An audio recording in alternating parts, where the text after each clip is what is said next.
Vangelija Pandeva rođena je 3. oktobra 1911. godine u Strumici, ondašnja Otomanska imperija. Baba Vanga se preselila u bugarski Petrić 1942. godine, nakon udaje za bugarskog vojnika Dimitrija Gušterova. U Petriću je provela veći deo svog života i postala poznata po svojim proročanstvima i pomaganju ljudima. Godina 2025 mogla bi doneti neke šokantne promjene. Zamislite moćnog zmaja koji preoblikuje globalnu moć, ljude koji komuniciraju putem telepatije, a Evropu suočava sa budućnošću sa drastično manje ljudi. Baba Vangina predviđanja su jeziva, ali da li su tačna?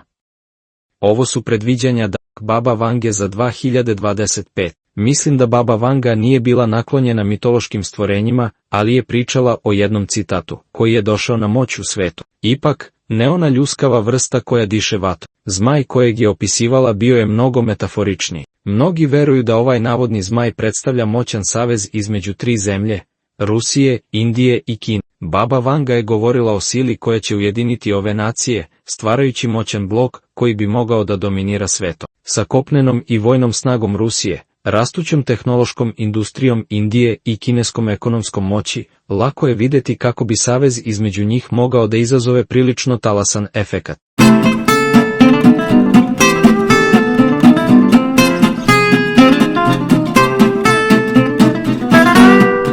Ljudska telepatija, prilično smela tvrdnja, ali navodno je predvidela Drugi svjetski rat i katastrofu u Černobilju i čitavu drugu listu stvari. Vanga je rekla da bi do 2025 ljudi mogli da razviju sposobnost telepatske komunikacije, tako da nema više slanja poruka, zoomiranja ili telefoniranja. Za posljednjih 120 ljudi na planeti koji se i dalje zovu telefonom, mogli biste samo da pošaljete misli direktno u tuđu glavu. Sada, ovo zvuči prilično fantastično, ali da li je zaista tako? Elementi ovoga već postoje. Kompanija Elona Muska Neuralink, na primjer, radi na interfejsima mozak, kompjuter koji omogućavaju ljudima da kontrolišu tehnologiju svojim umom. Imaju ovaj implant koji omogućava ljudima da kontrolišu kompjuterske kursore, igraju video igrice, pa čak i da rade 3D dizajn, sve svojim mozgom. Sada su to uradili sa stvarnim ljudima, ukupno 3, i planiraju još implantata tokom godine. Nije baš telepatija, ali se približava. Ako možemo da se povežemo direktno sa mašinama, da li je toliko teško misliti da ćemo jednog dana moći da se povežemo i sa umovima drugih ljudi?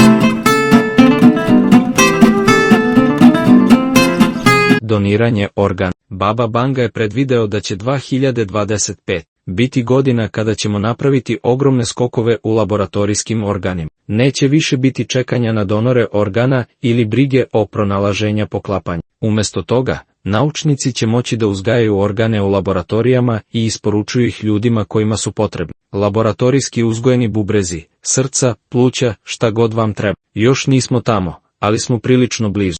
Zamislite budućnost u kojoj biste mogli samo da dobijete novi organ, poput nove zamene za vašu jetru ili bubrege, uzgojen samo za vas i spreman za rad. Ovakav napredak mogao bi da promeni sve u vezi sa zdravstvenom zaštitom i očekivanim životnim vekom. Energija. Baba Vanga je također videla veliki napredak u vidu energije. Ona je predvidela da će naučnici do 2025 otkriti neku vrstu novog izvora energije. Nešto čisto, neograničeno i drugačije od svega što smo ikada ranije videli. Ovo bi moglo promijeniti sve. Nema više oslanjanja na fosilna goriva. Nema više energetske krize. Svet u kome imamo neograničenu čistu energiju koja napaja sve, od domova do svemirskih brodova. A moglo bi čak i pomoći u spasavanju planete od ekološkog haosa za koje je Baba Vanga također videla da dolazi.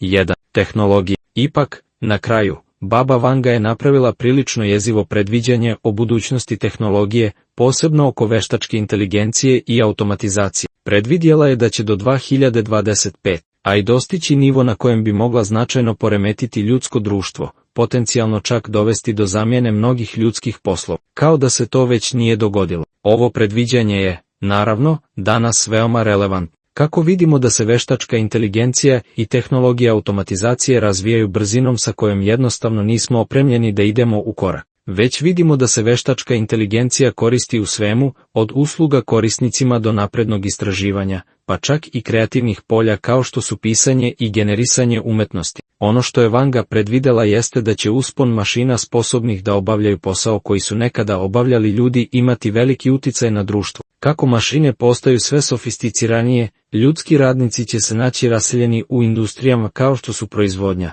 maloprodaja, pa čak i zdravstvena zaštita. Zamislite robote koji obavljaju operacije ili vode čitave fabrike, ostavljajući ljudske radnike bez posla. To bi moglo dovesti do rasprostranjenog ekonomskog kolapsa i socijalnih nemira.